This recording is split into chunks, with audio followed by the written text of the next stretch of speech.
희생년 요사스러운 웃음에 눈이 멀어 제복을 발로 차? 오냐? 오늘부로 난 아들이 없다. 내 아들은 오늘 이 자리에서 죽었다. 30년 종갓집을 지켜온 마님의 입에서 터져나온 말이었습니다. 과거 보러 떠난 외아들이 한양에서 이름난 기생을 데려왔기 때문이지요. 그날 시어머니는 아들 대신 며느리의 손을 잡고 대문을 나섰습니다. 과연 이 두 여인에게 어떤 일이 기다리고 있었을까요? 여기 오신 모든 분 행복하세요. 구독과 좋아요는 사랑입니다. 야담 시작해볼게요. 옛날 옛적 한양 근교 안동권 씨 종갓집에 하늘이 무너지는 날이 있었습니다. 박 씨 부인이 대문을 나서던 날, 온 마을이 숨을 죽였지요. 30년을 지켜온 집이었습니다. 뒤따라 나서는 건 아들이 아니라 며느리였지요. 박 씨 부인은 대문 앞에서 딱 한 번 뒤를 돌아보았습니다. 안에서 아들 진우가 발을 동동 구르며 울부짖었지요. 어머니 제발 가지 마십시오. 박 씨 부인의 눈빛은 흔들리지 않았습니다. 설화의 손을 꼭 잡은 채 낮고 또렷하게 말했지요. 진우야, 내 어미는 오늘 죽는다. 다시는 찾지 마라. 그것이 아들에게 남긴 마지막 말이었습니다. 마을 사람들은 저마다 입을 떡 벌렸지요. 30년 종갓집을 지킨 마님이 제 발로 대문을 나서는 광경을 난생 처음 보았으니까요. 이 두 여인에게 대체 무슨 일이 있었던 것일까요? 이야기는 보름 전으로 거슬러 올라갑니다. 보름 전, 권 씨 종갓집은 더없이 평화롭던 시절이었지요. 박 씨 부인은 이른 새벽부터 부엌에서 찬거리를 다듬었고, 며느리 설화는 그 곁에 공손히 앉아 시어머니의 손놀림을 눈에 담곤 했지요. 말이 없어도 두 사람 사이에 흐르는 공기는 언제나 따뜻한 법이었습니다. 그런데 말입니다. 그날따라 대문 밖이 유난히 소란스럽더니 마당으로 뛰어들어온 하인이 헐레벌떡 외쳤지요. 마님, 도련님이 돌아오셨습니다. 박 씨 부인의 얼굴에 환한 빛이 돌았지요. 한양으로 과거 보러 떠난 외아들 진우가 마침내 돌아온 것이었으니까요. 이번엔 급제 소식을 들고 왔겠구나. 앞치마를 벗어 던지고 대문 쪽으로 성큼성큼 걸어나가는 박 씨 부인의 발걸음이 절로 가벼웠지요. 그런데 대문 앞 광경이 심상치 않았지요. 급제 소식을 들고 올 줄 알았건만 진우 뒤로는 화려하게 단장한 가마 하나가 떡하니 놓여 있었습니다. 비단 휘장이 거치며 내린 것은 급제 소식이 아니라 한양 기방에서 이름이 자자한 기생 채령이었지요. 채령으로 말할 것 같으면 보는 이의 눈을 단번에 빼앗는 미색의 혀끝에 꿀을 바른 듯 능청스러운 말솜씨까지 두루 갖춘 여인이었지요. 그러나 그 고운 얼굴 뒤에 무엇이 도사리고 있는지는 박 씨 부인의 매서운 눈이 이미 꿰뚫어 보았지요. 채령은 박 씨 부인 앞에 살포시 무릎을 꿇으며 나긋하게 말했지요. 어머님 뵙게 되어 황송하옵니다.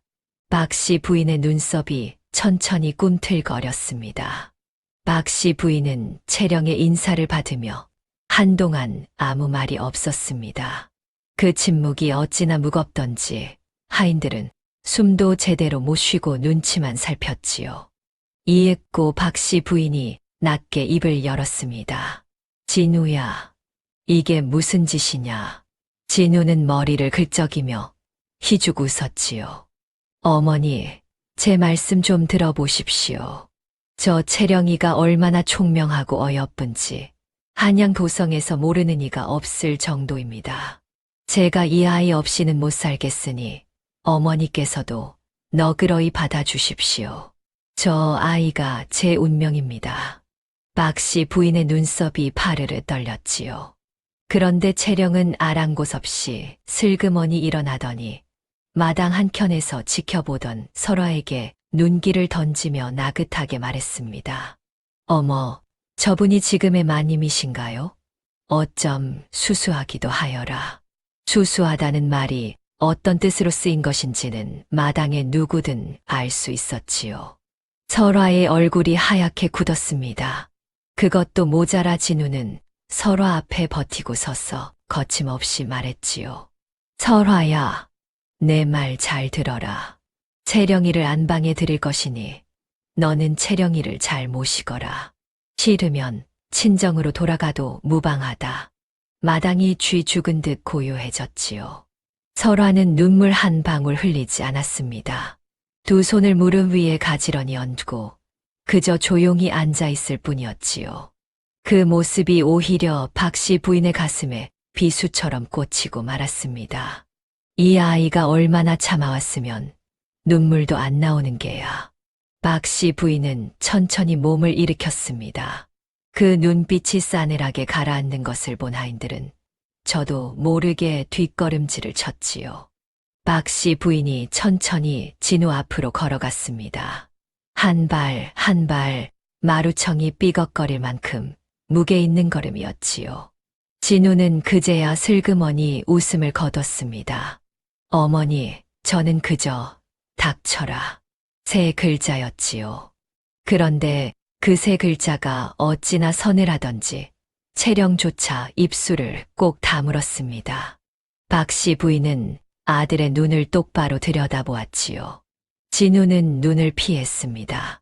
뺨이라도 날아올까 싶어 어깨를 잔뜩 움츠렸지요. 그런데 박씨 부인의 손은 아들에게 향하지 않았습니다. 천천히 돌아서서 설화의 손을 두 손으로 꼭 잡았지요. 설화가 눈이 휘둥그레져 시어머니를 올려다보았습니다. 박씨 부인의 손은 뜨거웠지요. 평생 찬거리를 다듬고 제사를 준비하며 굳어진 손이었지만 그 온기만큼은 누구보다 깊었습니다. 박씨 부인이 입을 열었지요. 진우야, 내가 이 집 복을 발로 차겠다면 나는 그 복을 들고 나가련다. 진우는 잠시 멍하니 서 있다가 이내 코웃음을 쳤습니다.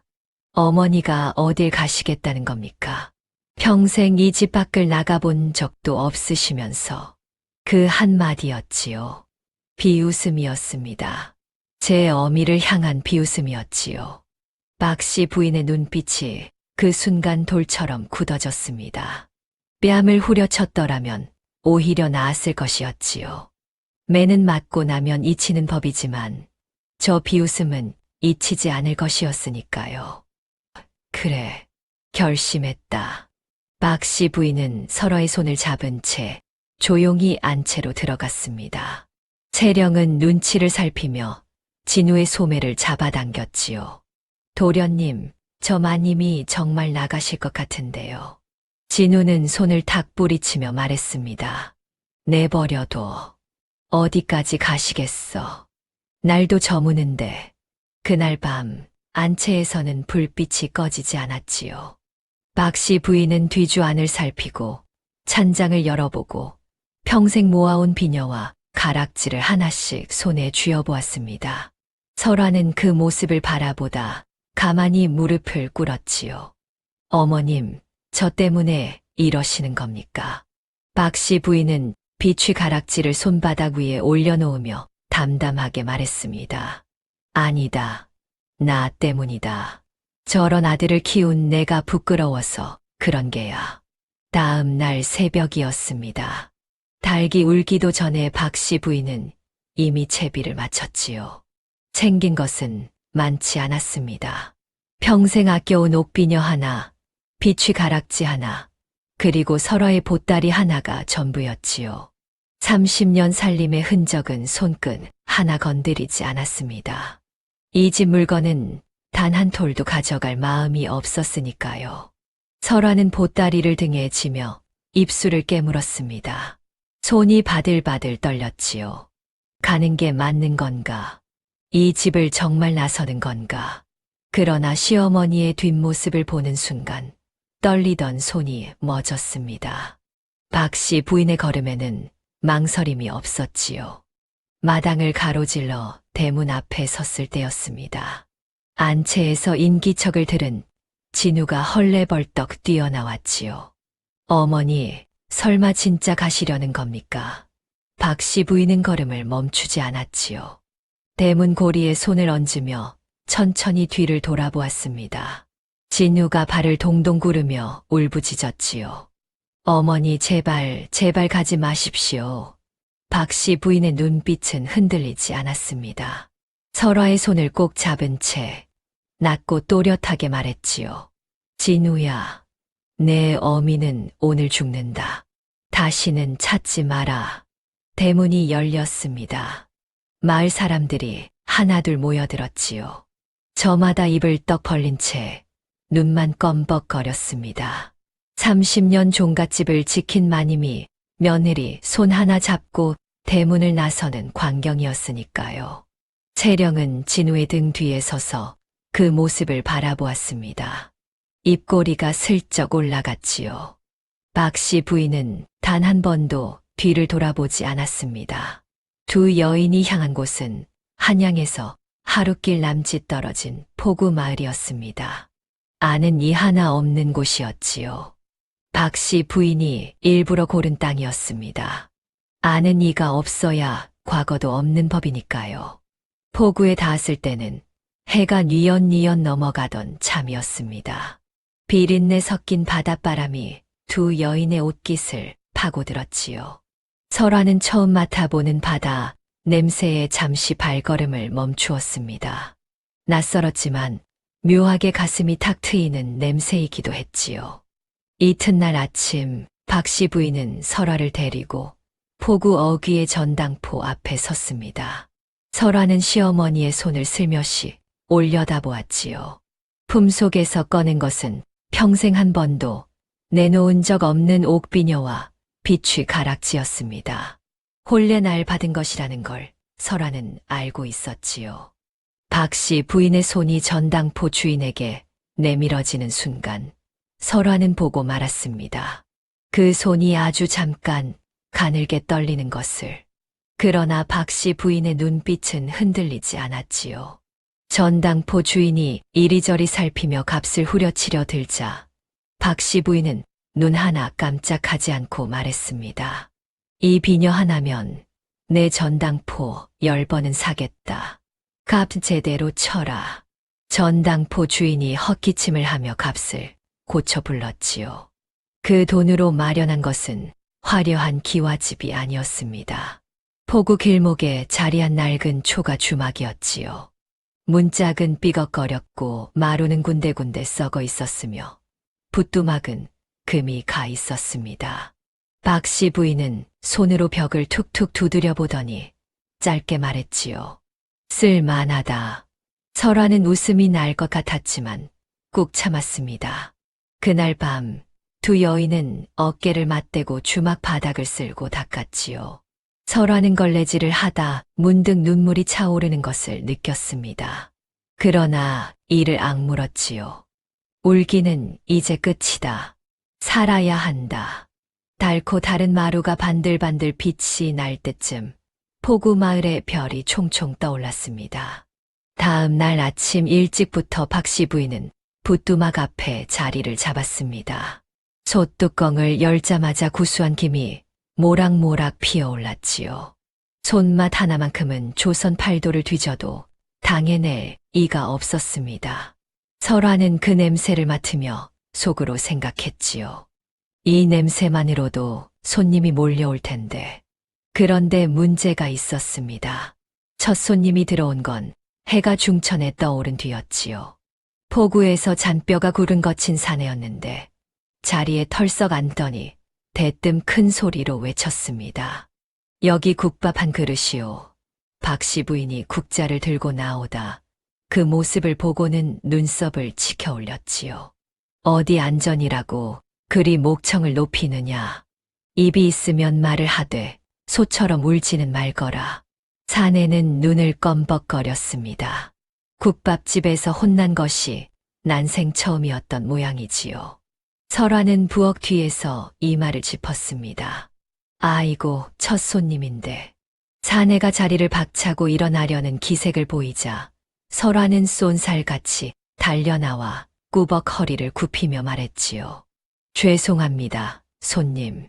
저희 어머님이 워낙 정성을 다하시다 보니 음식 드시는 분도 예를 갖춰주셨으면 하는 마음에서 드린 말씀입니다. 국밥이 금방 나옵니다. 사내는 머뭇거리다 도로 앉았지요. 그날 하루 동안 박씨 부인의 호통은 쉬지 않았습니다. 발을 탁자에 올린 사내에게는 짐승도 밥 먹을 때는 발을 내려놓는 법이다라 했고, 트림을 크게 한 사내에게는 다음번엔 밖에서 하고 들어오거라라 했지요.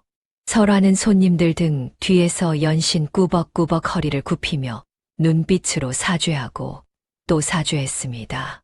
문제는 그 국밥 맛이 어찌나 기가 막히던지 혼이 나고도 손님들이 그릇을 비우고 나서는 입맛을 쩝쩝 다신다는 것이었지요. 맛은 또 죽이네.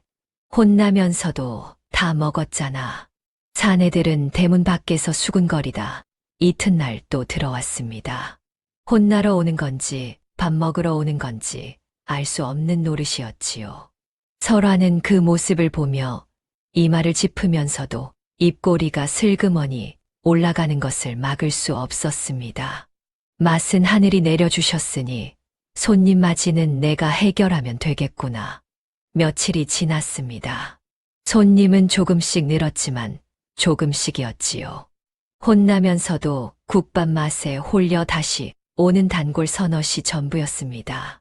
박씨 부인은 그것으로 충분하다는 듯 매일 새벽 부뚜막 앞에 앉아 묵묵히 국밥을 끓였지요. 그러나 설화는 알고 있었습니다.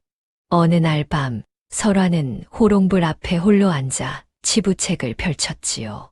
손가락으로 숫자를 하나하나 짚어 내려가다 결국 붓을 내려놓고 말았습니다.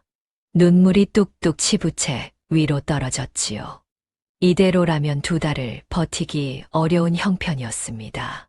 전당포에서 받은 돈은 주막 보증금과 찬거리를 사는데 이미 절반이 나갔고 남은 돈으로는 겨울을 나기도 빠듯했지요. 시어머니 손맛은 하늘이 내려주신 것인데 내가 이걸 살려내지 못하면 우리 둘 다 끝이다. 설화는 눈물을 소매로 훔치고 자리에서 벌떡 일어났습니다. 이튿날 새벽 박씨 부인이 부뚜막에 불을 지피기도 전에 설화는 이미 주막을 나서고 있었지요. 향한 곳은 포구 장터였습니다. 설화는 장터를 이 끝에서 저 끝까지 천천히 걸으며 눈으로 모든 것을 담았지요. 어느 전에 사람이 몰리는지, 어느 시간에 장정들이 가장 배고픈지, 어떤 냄새의 발걸음이 멎는지를 낱낱이 살폈습니다. 사흘을 그리 돌아다닌 끝에 설화는 깨달았지요. 사람은 눈보다 코가 먼저 반응하는 법이었습니다. 설화는 그날로 박씨 부인에게 부탁했지요. 어머님, 내일 아침 기름에 지지는 전을 한솥 부쳐 주십시오. 주막 안이 아니라 문 앞에서요. 박씨 부인이 갸우뚱하며 물었습니다. 문 앞에서 냄새를 팔 겁니다. 음식보다 먼저요. 박씨 부인은 잠시 며느리를 바라보더니 말없이 고개를 끄덕였지요. 그 눈빛 속에 처음으로 뭔가 반짝이는 것이 있었습니다. 대견함이었지요. 다음 날 새벽이었습니다. 박씨 부인이 기름 두른 솥을 문 앞에 내다 놓자 설화는 미리 손질해둔 재료를 챙겨 나왔지요. 해가 채 뜨기도 전인데 설화의 눈빛은 이미 초롱초롱했습니다. 기름이 달궈지기 시작하자 고소한 냄새가 모락모락 피어올랐지요. 박씨 부인의 손놀림은 거침이 없었습니다. 노릇노릇하게 지져진 녹두전이 솥 위에서 지글지글 익어가자 냄새는 골목을 타고 포구 전체로 번져나갔지요. 효과는 금세 나타났습니다. 코를 킁킁거리던 장정 하나가 발걸음을 멈추었지요. 그 뒤로 또 한 명이 냄새를 쫓아 고개를 돌렸습니다. 설화는 그들을 향해 활짝 웃으며 말했지요. 어서 오십시오. 오늘 아침갓 부쳐낸 전이 올시다. 해장국 한 그릇에 전 한 장 얹어 드립니다. 장정들이 하나둘 주막 안으로 들어왔습니다. 설화는 자리를 안내하고 물을 따르고 주문을 받으며 쉴 새 없이 움직였지요. 박씨 부인은 부뚜막 앞에서 국밥을 퍼올리면서도 며느리의 움직임을 눈끝으로 쫓았습니다. 저 아이가 저런 재주를 품고 있었구나 싶어 입 안에서 혼자 중얼거렸지요. 기특한 것. 점심때가 되자 주막 안이 꽉 찼습니다. 30년 종갓집 마님의 손맛과 며느리의 싹싹한 손님 맞이가 맞물리자 그릇이 비기 무섭게 다시 채워졌지요. 설화는 저녁 무렵 치부책을 펼치며 손가락으로 숫자를 짚어 내려갔습니다. 며칠 전 눈물을 떨구던 그 치부책이었지요. 이번엔 눈물 대신 입꼬리가 올라갔습니다. 됐다. 이 길이 맞다. 그런데 말입니다. 바로 그 시각 주막 건너편에서 눈 하나가 가늘게 찢어지고 있었지요. 포구에서 10년 넘게 주막을 운영해온 터줏대감 최 주막 주인이었습니다. 최 주막으로 말할 것 같으면 포구 장정들의 주머니를 쥐락펴락하며 배를 불려온 자였지요. 그런데 어디서 굴러들어온 아낙네 둘이 하루아침에 제 손님을 빼앗아 가고 있었으니 그 배알이 얼마나 꼴렸겠습니까? 최 주막 주인은 팔짱을 낀 제 보름달 주막을 쏘아보며 낮게 중얼거렸습니다. 어디 두고 보자. 며칠 뒤 아침이었습니다. 설화가 문을 열려는 순간 주막 앞에 사내 셋이 버티고 서 있었지요. 하나같이 눈빛이 탁하고 어깨가 떡 벌어진 왈패들이었습니다. 최 주막 주인이 보낸 자들이었지요. 맨 앞에 사내가 설화를 내려다보며 씩 웃었습니다. 여기 새로 생긴 주막이라며 포구에서 장사하려면 우리 주막 어른께 먼저 인사를 드려야 하는 법이오. 설화의 얼굴이 굳었지요. 그러나 물러서지 않고 또렷하게 말했습니다. 인사는 사람과 사람이 나누는 것이지요. 으름장을 놓으러 오신 분께 드릴 인사는 없습니다. 사내의 눈빛이 싸늘하게 변했지요. 옆에 있던 왈패 하나가 발을 들어 찬거리 광주리를 걷어차려는 순간이었습니다. 벌컥. 부엌 문이 열리며 박씨 부인이 커다란 국자를 들고 나왔지요. 앞치마 하나 두른 채였지만 그 눈빛은 포구의 찬바람보다 서늘했습니다. 박씨 부인은 왈패들을 천천히 훑어보더니 코웃음을 쳤지요.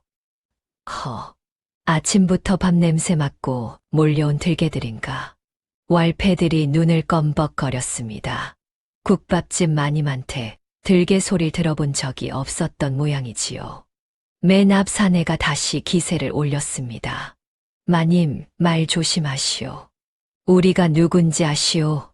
박씨 부인은 국자를 어깨에 턱 올려놓으며 눈 하나 깜짝하지 않고 말했지요. 알다마다 남의 집 부엌 앞에서 어슬렁거리는 자들이지. 내 아들은 버렸어도 내 며느리는 못 버린다. 썩 물러가지 못하겠느냐. 주막 앞을 지나던 포구 장정 서너시 발걸음을 멈추고 이 광경을 지켜보았습니다. 국자 든 마님과 왈패 셋이 맞서고 있으니 구경거리가 따로 없었지요. 왈패들은 사람이 모여드는 것을 보자 슬금슬금 눈치를 살폈습니다. 박씨 부인은 한 발 더 성큼 다가서며 말했지요. 안 갈 테냐. 국자가 쓱 들려 올라갔습니다. 왈패들이 서로 눈빛을 주고받더니 결국 등을 돌리고 터벅터벅 물러섰지요. 구경하던 장정들 사이에서 웃음이 터졌습니다. 국자 든 마님한테 왈패들이 꼬리를 내리네. 저 주막 마님, 보통 분이 아니시구먼.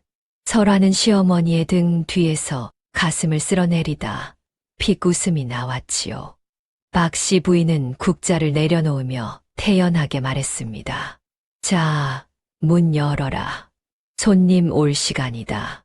그날 저녁 두 여인은 처음으로 마주 앉아 식사를 했습니다.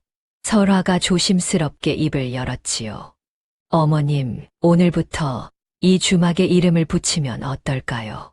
박씨 부인이 수저를 내려놓으며 물었습니다. 어떤 이름이 좋겠느냐? 설화는 하늘을 올려다보았지요. 마침 둥근 보름달이 포구 위로 환하게 떠올라 있었습니다. 보름달 주막이라 하겠습니다. 언제나 둥글고 환하게 모든 일을 맞이하는 주막이요. 박씨 부인은 잠시 달을 바라보다 낮게 말했지요. 좋다. 보름달 주막의 소문은 포구를 넘어 퍼져 나갔습니다. 그 소문의 중심에는 설화가 이름 붙인 달빛 해장국이 있었지요. 달빛 해장국으로 말할 것 같으면 박씨 부인이 새벽 첫 달기 울기 전부터 사고를 고아낸 육수의 포구에서 나는 싱싱한 해산물과 산나물을 넣어 끓여낸 국밥이었습니다.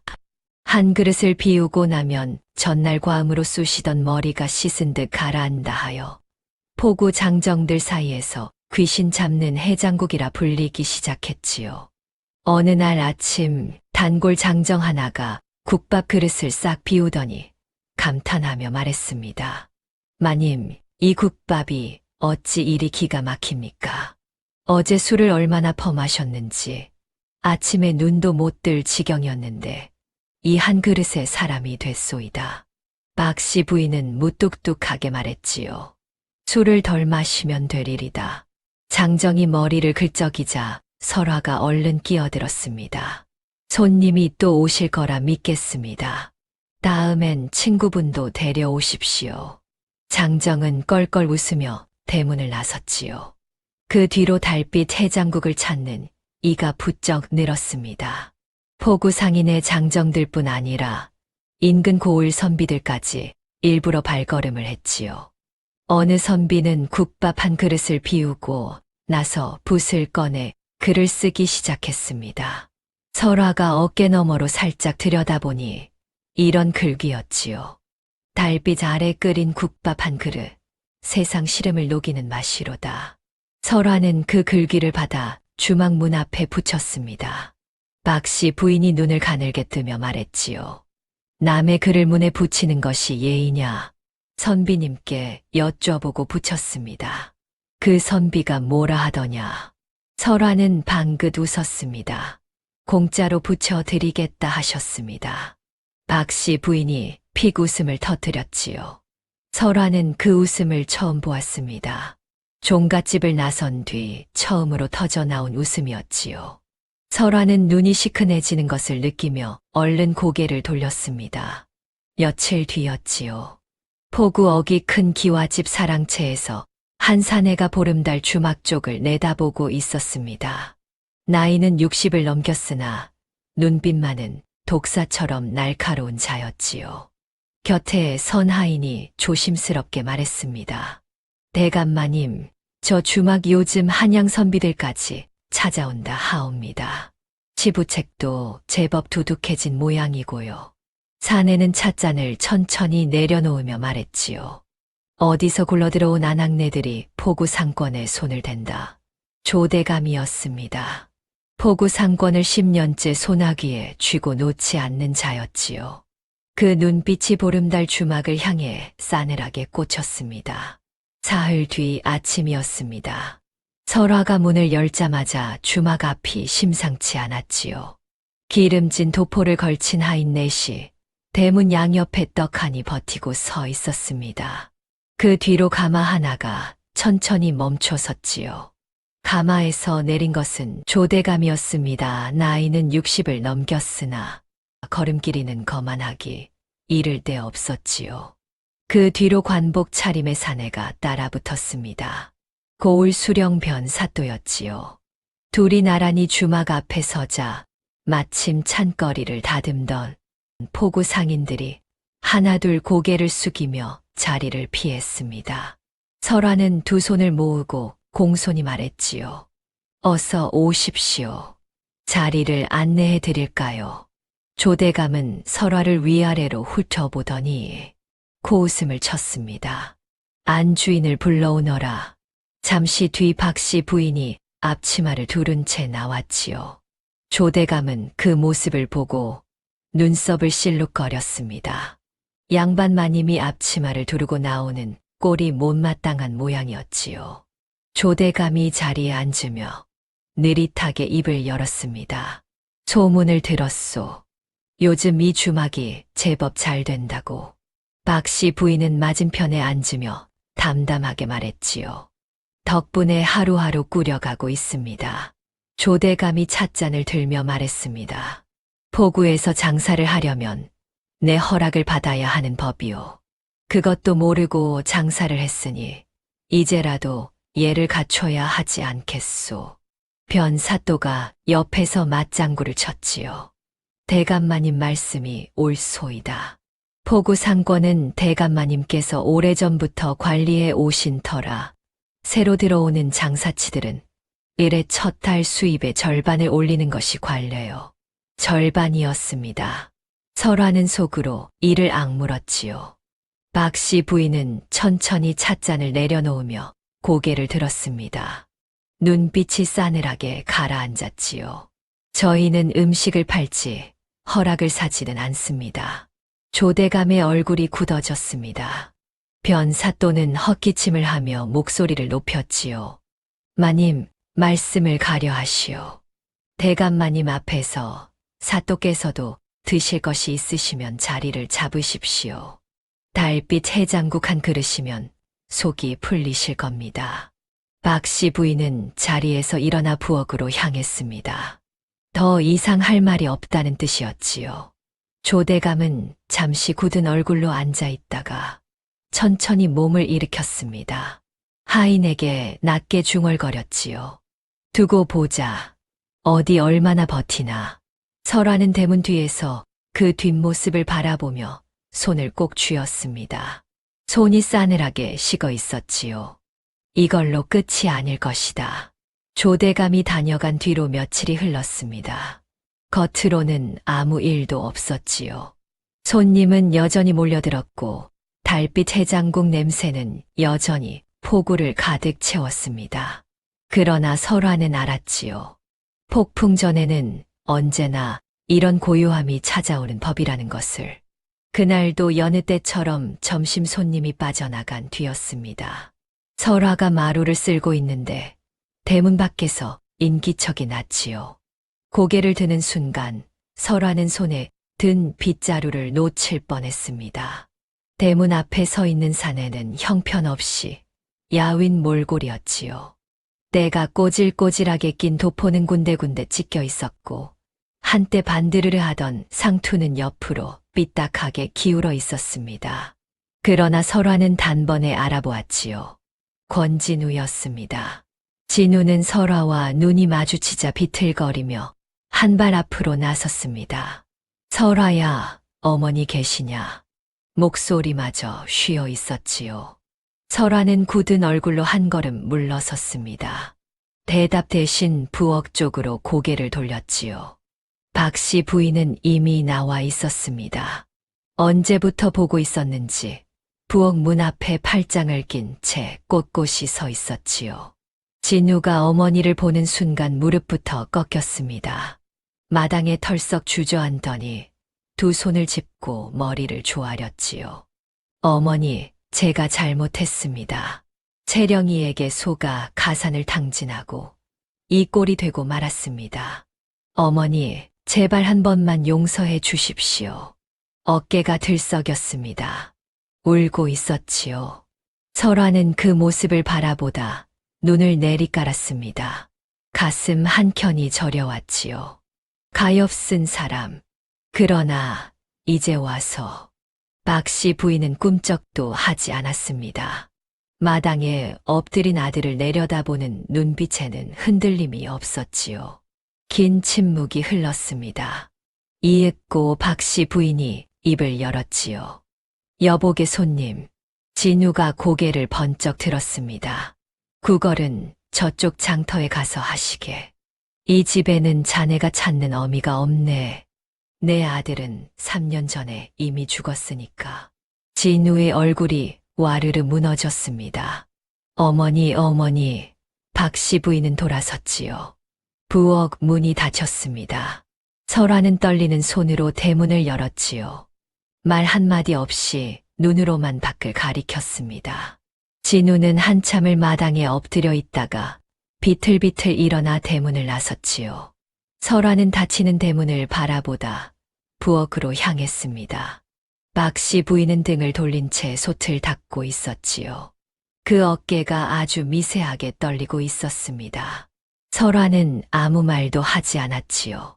조용히 다가가 시어머니 곁에 나란히 앉아 찬거리를 다듬기 시작했습니다. 두 여인 사이로 한동안 아무 말도 없었지요. 이튿날 아침이었습니다. 주막 앞에 손님들이 하나둘 모여들던 참이었지요. 설화가 자리를 안내하며 바삐 움직이고 있는데 대문 밖에서 소란이 일었습니다. 진우였지요. 이번엔 혼자가 아니었습니다. 포구 장터 사람들 서너시 무슨 구경거리라도 생긴 듯 뒤를 따르고 있었지요. 진우는 어제보다 더 초라한 몰골이었지만 눈빛만은 간절함으로 이글거렸습니다. 대문 앞에 서서 목청껏 외쳤지요. 어머니, 어머니, 제발 나와 보십시오. 이 불효자식이 잘못했습니다. 주막 안 손님들이 일제히 고개를 돌렸습니다. 설화는 얼굴이 화끈거렸지요. 얼른 대문 쪽으로 나가려는데 부엌에서 박씨 부인이 먼저 나왔습니다. 손에 소금 단지를 들고 있었지요. 설화는 그 순간 무슨 일이 벌어질지 알았습니다. 말리려 했지요. 그러나 박씨 부인의 걸음은 이미 대문을 향하고 있었습니다. 진우는 어미의 모습을 보자마자 무릎을 꿇었지요. 어머니, 제가 눈이 멀었습니다. 채령이에게 홀려 어머니도 버리고 설화도 버리고 이 못난 놈이 천벌을 받았습니다. 한 번만, 딱 한 번만 용서해 주십시오. 박씨 부인은 아들 앞에 우뚝 섰습니다. 긴 침묵이었지요. 구경꾼들이 숨을 죽였습니다. 설화도 손을 꼭 쥔 채 그 자리에 굳어버렸지요. 박씨 부인이 천천히 소금 단지를 들어 올렸습니다. 소금이 쏟아졌지요. 무릎 꿇은 아들의 머리 위로, 어깨 위로 펑펑 쏟아졌습니다. 이 소금이 무슨 뜻인지 알겠느냐. 진우는 온몸에 소금을 뒤집어 쓴 채 굳어버렸지요. 애군을 쫓는 소금이다. 내가 이 집 문턱을 다시는 넘지 못하도록 오늘 이 자리에서 끊는 것이야. 박씨 부인의 목소리는 떨리지 않았습니다. 그러나 설화는 보았지요. 소금 단지를 쥔 손이 눈에 띄지 않을 만큼 가늘게 떨리고 있다는 것을. 구경꾼들이 술렁였습니다. 진우는 한동안 그 자리에서 꼼짝도 못했지요. 이윽고 몸을 일으키며 떨리는 목소리로 말했습니다. 어머니, 이것이 정말 마지막입니까? 박씨 부인은 등을 돌렸지요. 그래, 마지막이다. 대문이 닫혔습니다. 설화는 시어머니의 뒷모습을 바라보다 눈물이 왈칵 쏟아지려는 것을 간신히 참았지요. 박씨 부인은 부엌으로 들어가 빈 소금 단지를 내려놓았습니다. 그리고 아무 일도 없었다는 듯 솥뚜껑을 열었지요. 다 된 게야. 이제 정말 다 된 것이야. 소금 세례 사건이 있고 사흘째 되던 날 새벽이었습니다. 박씨 부인이 부뚜막에 불을 지피려 부엌 문을 여는 순간 대문 밖에서 육중한 발소리가 들려왔지요. 쿵쿵쿵. 대문이 흔들렸습니다. 관하다. 문 열어라. 설화가 잠자리에서 벌떡 일어나 달려나왔지요. 대문을 열자마자 관복 차림의 포졸 6이 주막 안으로 우르르 밀고 들어왔습니다. 맨 앞에 포졸 대장이 두루마리 하나를 펼쳐 들고 목청껏 읽었지요. 본 관아의 명이다. 보름달 주막은 불량 찬거리를 사용하여 손님들의 건강을 해친 혐의가 있으므로 즉시 문을 닫고 조사에 응하도록 하라. 설화는 눈이 휘둥그레졌습니다. 불량 찬거리라니요. 저희는 매일 새벽 포구에서 가장 싱싱한 것만 골라 조용히 하시오. 포졸 하나가 설화의 말을 잘랐지요. 다른 포졸들은 이미 부엌으로 들이닥쳐 찬거리 광주리를 발로 걷어차고 있었습니다. 공들여 손질해둔 나물과 사골이 마당 바닥에 나뒹굴었지요. 박씨 부인이 부엌문 앞에 버티고 섰습니다. 감히 남의 부엌에서 무슨 짓이냐. 포졸 대장이 박씨 부인을 마주보며 말했지요. 마님, 비켜주시오. 우리는 명을 받고 온 것이오. 누구의 명이냐? 변사또 나리의 명이오. 박씨 부인의 눈빛이 싸늘하게 굳었습니다. 변사또 조대감의 뒷배를 엎고 고을을 쥐락펴락하는 자였지요. 포졸 하나가 방 안으로 들어가 설화의 치부책을 집어들었습니다. 이것도 가져가겠소. 설화가 앞으로 나서며 말했지요. 그 치부책은 저희 장사 기록입니다. 가져가실 근거가 없습니다. 조사에 필요하오. 포졸은 아랑곳하지 않고 치부책을 품에 넣었습니다. 설화는 이를 악물었지요. 치부책 안에는 날마다 꼼꼼히 적어온 찬거리 구입처와 가격, 손님 수가 낱낱이 기록되어 있었습니다. 그것이 오히려 저희 결백을 증명할 증거였는데 이제 그것마저 빼앗기고 말았지요. 포졸 대장이 주막문 앞에 방을 붙이며 말했습니다. 조사가 끝날 때까지 영업을 금한다. 대문이 닫혔지요. 마당에는 뒤집어 엎어진 찬거리만 나뒹굴었습니다. 설화는 바닥에 흩어진 나무를 멍하니 바라보다 주먹을 불끈 쥐었지요. 박씨 부인은 아무 말이 없었습니다. 뒤집어진 광주리를 천천히 일으켜 세우더니 낮게 말했지요. 설화야, 예, 어머님, 기억하느냐? 치부책에 적힌 것들을. 설화는 잠시 눈을 감았습니다. 날마다 직접 쓴 숫자들이 머릿속에 또렷하게 떠올랐지요. 다 기억합니다. 박씨 부인이 고개를 끄덕였습니다. 그럼 됐다. 주막 문이 닫힌 지 사흘이 지났습니다. 방을 붙인 포졸이 하루에 한 번씩 어슬렁거리며 대문 앞을 지나쳤지요. 단골 손님들이 발길을 돌리는 모습을 설화는 문틈으로 바라보았습니다. 발을 동동 굴러도 어찌할 도리가 없었지요. 설화는 그날 밤부터 새 치부책을 펼쳤습니다. 기억을 더듬어 지난 1년치 찬거리 구입처와 날짜, 가격을 한자 한자 옮겨 적었지요. 손이 저릿저릿해질 때까지 붓을 놓지 않았습니다. 박씨 부인은 그 곁에 앉아 찬거리 손질을 멈추지 않았지요. 포구 어기 건어물 전 주인, 성이 뭐라 했더냐? 임서방이라 했습니다. 날마다 새벽 6시에 문을 열지요. 생선 값은 첫 달에는 한 근의 단양, 둘째 달부터는 단골이라며 새냥으로 깎아 주었습니다. 박씨 부인이 고개를 끄덕이며 말했지요. 임서방한테 가거라. 직접 증언을 받아 오면 된다. 이튿날 아침 설화는 포구 장터를 돌며 거래하던 상인들을 일일이 찾아다녔습니다. 사정을 들은 상인들은 하나같이 혀를 찼지요. 보름달 주막이 불량 찬거리를 쓴다고. 말도 안 되는 소리.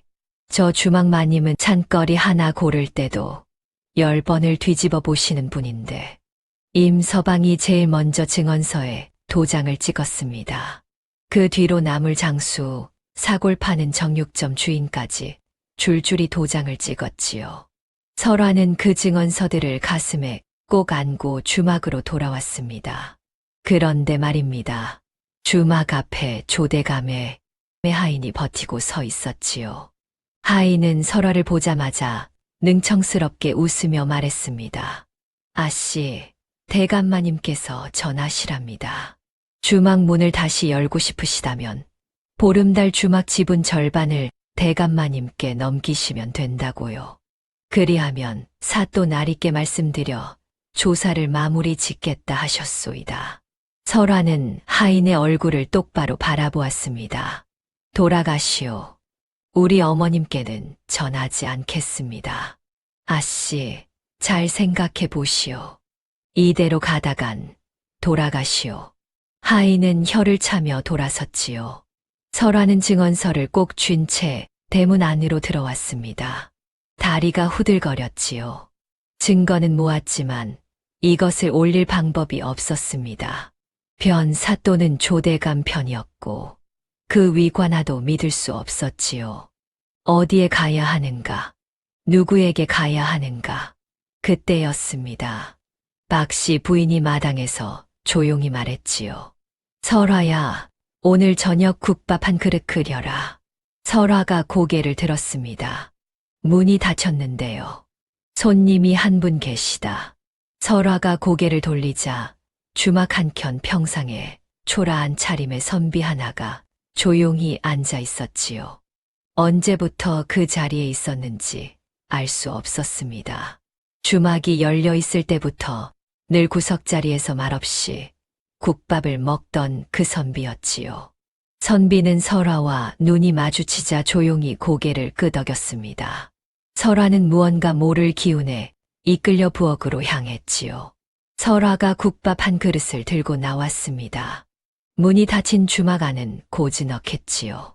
저녁 햇살이 마루 위로 길게 누웠고 선비는 평상에 앉아 두 손을 무릎 위에 얹은 채 조용히 기다리고 있었습니다. 설화가 국밥을 내려놓으며 말했지요.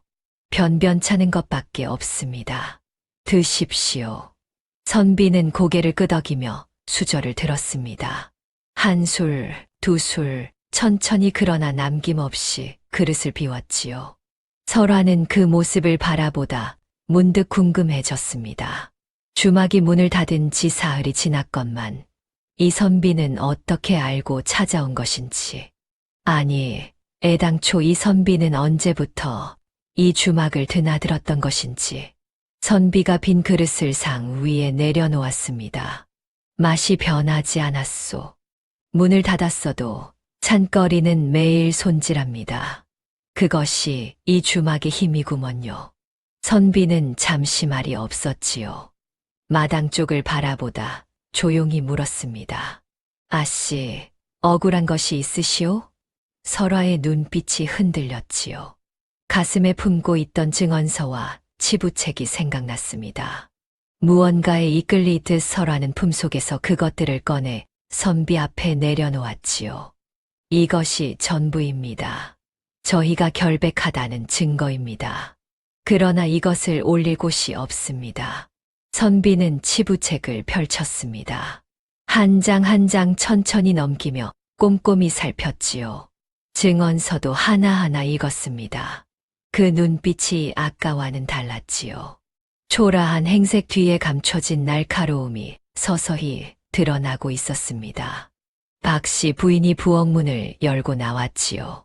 선비를 바라보다 조용히 맞은편에 앉았습니다.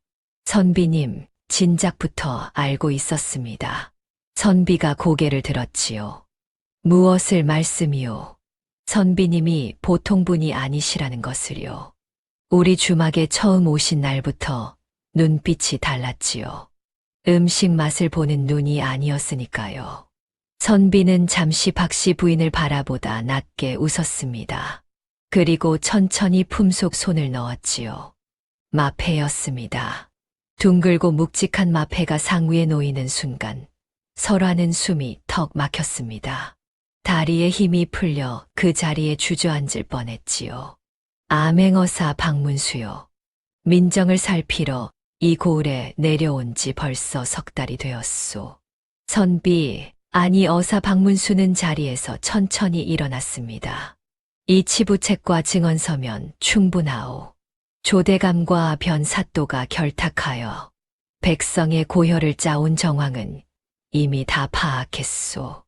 이것이 마지막 쐐기가 되겠구먼요. 설화는 떨리는 목소리로 물었습니다. 정말 저희 억울함을 풀어주실 수 있습니까? 어사는 설화를 바라보며 또렷하게 말했지요. 내일 아침 두 눈으로 보시오. 다음 날 새벽이었습니다. 포구 장터의 인적이 드문 시각이었지요. 갑자기 장터 한복판에서 소리가 터졌습니다. 암행어사 출두요. 포구가 발칵 뒤집어졌지요. 어사의 수행원들이 사방에서 쏟아져 나왔습니다. 변사또는 관아에서 아침 밥상을 받다가 수저를 떨어뜨렸지요. 조대감은 기와 집 사랑채에서 하인들에게 고래고래 소리를 질렀지만 이미 때는 늦었습니다. 어사 박문수가 변사또를 마주보며 말했지요. 변사또 조대감과 결탁하여 포구 상인들에게 불법 상납을 강요하고 결백한 주막에 누명을 씌워 문을 닫게 한 죄 낱낱이 밝혀졌소. 변사또의 얼굴이 흙빛이 되었습니다. 그것은 오해요. 소인은 그저 할 말은 한양 가서 하시오. 포졸들이 변사또의 양팔을 낚아챘지요. 조대감은 하인들을 앞세워 도망치려 했지만 이미 어사의 수행원들이 기와집을 둘러싸고 있었습니다.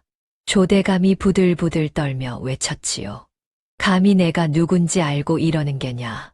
내가 이 고을에서 무엇을 하셨는지 치부책에 다 나와 있소이다.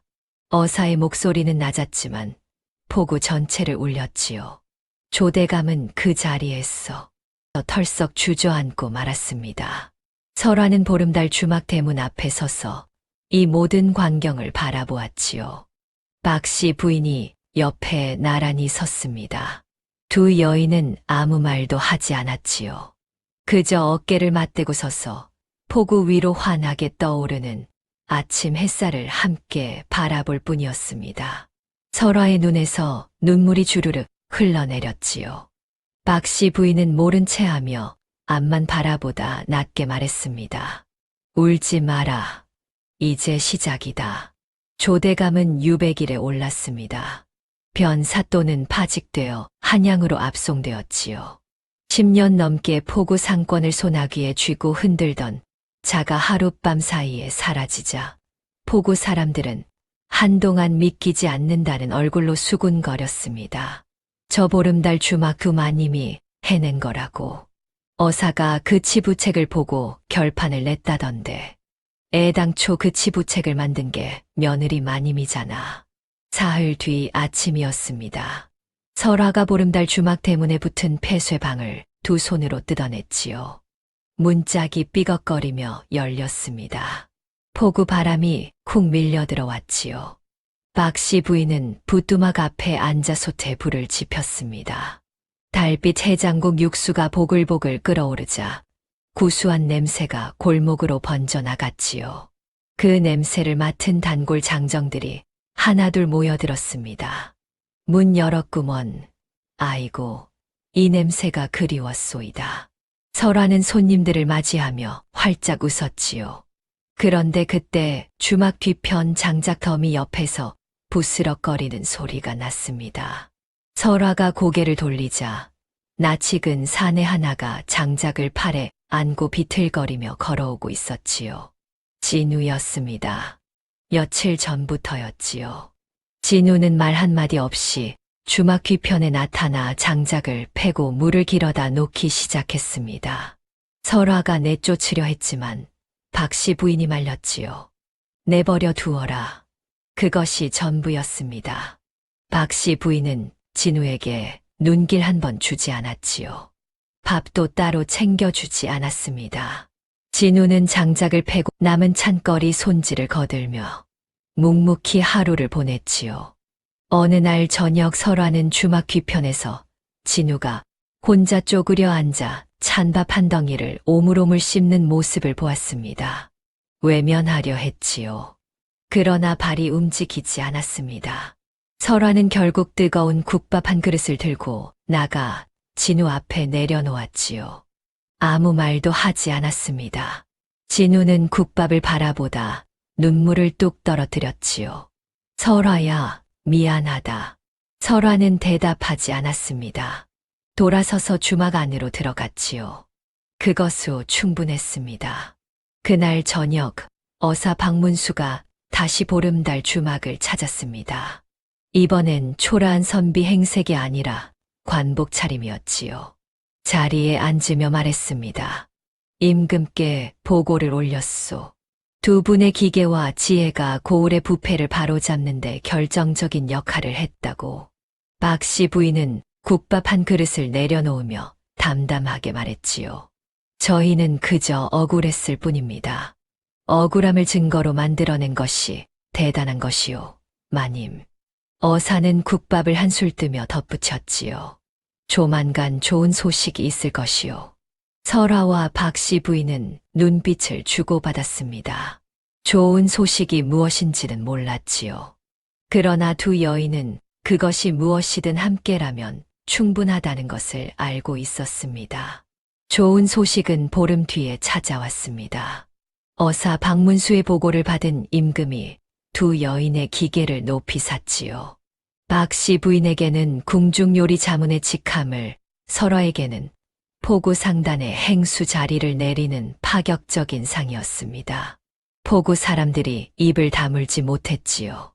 국밥집 마님이 궁중요리 자문이라고, 그 며느리 마님이 상단 행수가 됐다고 소문은 삽시간에 포구를 넘어 퍼져나갔습니다. 교지가 전달되던 날 아침이었지요. 관리가 두루마리를 펼쳐 있는 동안 박 씨 부인은 두 손을 모으고 꼿꼿이 서 있었습니다. 설화는 그 옆에 나란히 서서 박 씨 부인의 손을 슬며시 잡았지요. 박 씨 부인의 손이 잠깐 떨렸습니다.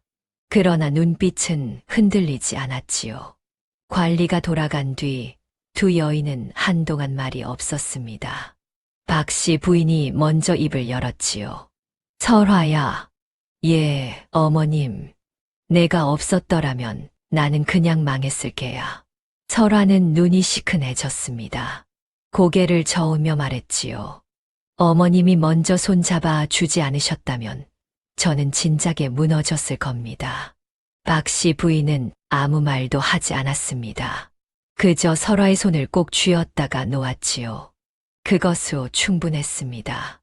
그날 이후 설화는 포구 상단의 행수로 본격적인 걸음을 내디뎠습니다. 치부책 하나로 조대감의 부패를 뒤집은 안악이라는 소문이 퍼지자 인근 고을 상인들이 먼저 손을 내밀었지요. 설화는 차근차근 거래처를 넓혀 나갔습니다. 더 이상 누군가의 며느리가 아니었지요. 자신의 이름 석자를 내건 거상의 길이었습니다. 박 씨 부인은 여전히 매일 새벽 붓두막 앞에 앉아 달빛 해장국을 끓였습니다. 달라진 것이 있다면 손님이 들어설 때 이제는 먼저 고개를 들어 눈을 맞추었다는 것이지요. 호통 대신 짧은 눈인사였습니다. 포구 장정들은 그 눈인사 하나에 괜히 어깨가 으쓱해져서 더 자주 찾아왔지요. 어느 저녁 설화가 상단 일을 마치고 주막으로 돌아오자 박 씨 부인이 밥상을 차려놓고 기다리고 있었습니다. 설화는 그 밥상을 보는 순간 눈물이 차오르는 것을 느꼈지요. 시댁에서도 친정에서도 누군가 자신을 기다려 밥상을 차려준 적이 없었으니까요. 박 씨 부인은 설화가 자리에 앉자 수저를 건네며 말했습니다. 어서 먹어라. 식는다. 설화는 웃음이 나왔지요. 눈물이 나왔습니다. 둘 다였지요. 가을이 깊어가던 어느 저녁이었습니다.